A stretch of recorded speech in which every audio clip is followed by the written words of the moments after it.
kuelekea mwisho wa mwaka, Jeshi la Polisi kikosi cha usalama barabarani kama ilivyo ada, tumekuwa tukitoa elimu ya usalama barabarani kwa madereva, wakumbusha sheria zilizopo za usalama barabarani, lakini sambamba na udhibiti wa makosa ambayo yanafanyika barabarani.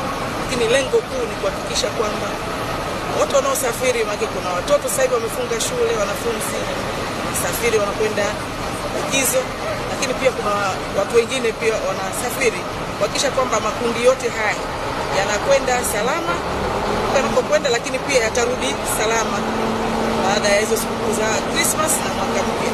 Kwa hiyo tuko kwa ajili ya kudhibiti usalama wa watumiaji wa barabara.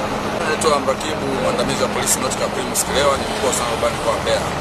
Sisi tunapodhibiti kwenye upande kwa mfano wa elimu, tunayafikia makundi yote, madereva kwa maana wa vyombo vyote. Tunaanza na madereva wa mabasi, madereva wa malori, magari madogo, pikipiki na bajaji, kwa sababu ajali inaweza kusababishwa na mtumiaji yote wa barabara. Tunafikia pia mpaka watembea kwa miguu, hata abiria. Unaona hapa tumeingia kwenye mabasi, tunaongea na abiria, kwa sababu abiria wanaweza kashawishi dereva aende mwendo kasi, wanaweza kaacha kuchukua hatua kwa dereva ambaye anakiuka kutoa taarifa.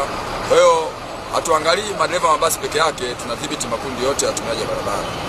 Na kama alivyosema afande wangu mkuu wa dawati la elimu makao makuu ya kikosi cha usalama barabarani, kwanza tunatoa elimu, lakini tumekuwa tukichukua hatua kali kwenye udhibiti, kwa maana kuchukua hatua kwa wale wanaokiuka sheria kama mwendo kasi, overtake hatarishi, ulevi.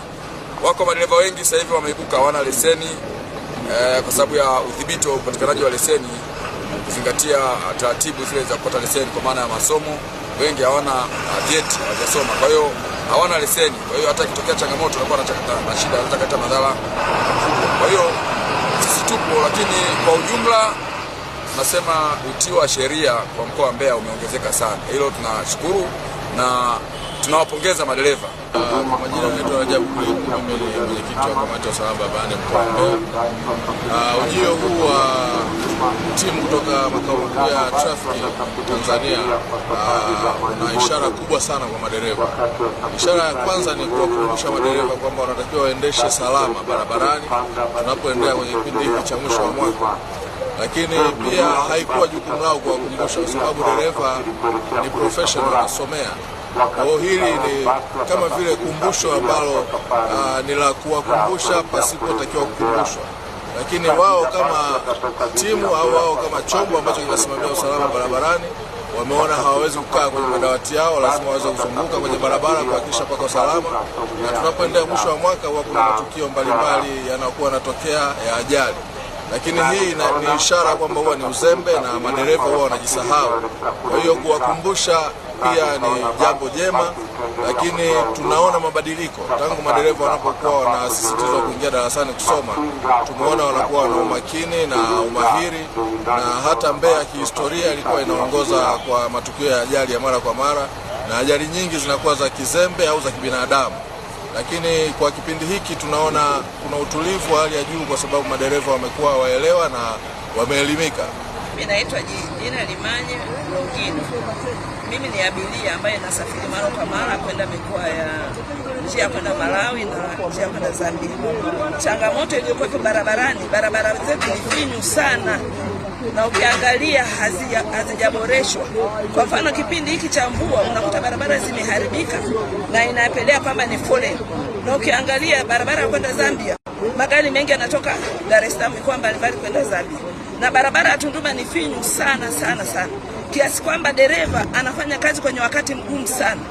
Kama ni serikali iangalie hii changamoto ya barabara za mkoa wa Mbeya. Kwa kweli hakuna mzunguko wa biashara kufuatana na barabara ambazo ni mbovu kabisa, na ijapo anazidi kuboresha na mvua imekuja sasa hivi ndio zinazidi kuharibika. Katika hili tunaomba tusaidiwe, maana ajali zipo na hazihamishiki kufuatana na msongamano wa magari makubwa kwa madogo. Katika hili naomba serikali iliangalie sana, maana ni hatarishi kwa maisha yetu. Mimi nimekosa karibuni mara 10, lakini namshukuru Mungu naendelea kusafiri. Kama hili serikali liangalie barabara ya kwenda Zambia. Ni heli ya kwenda Malawi, changamoto zake sio kubwa, ni chache.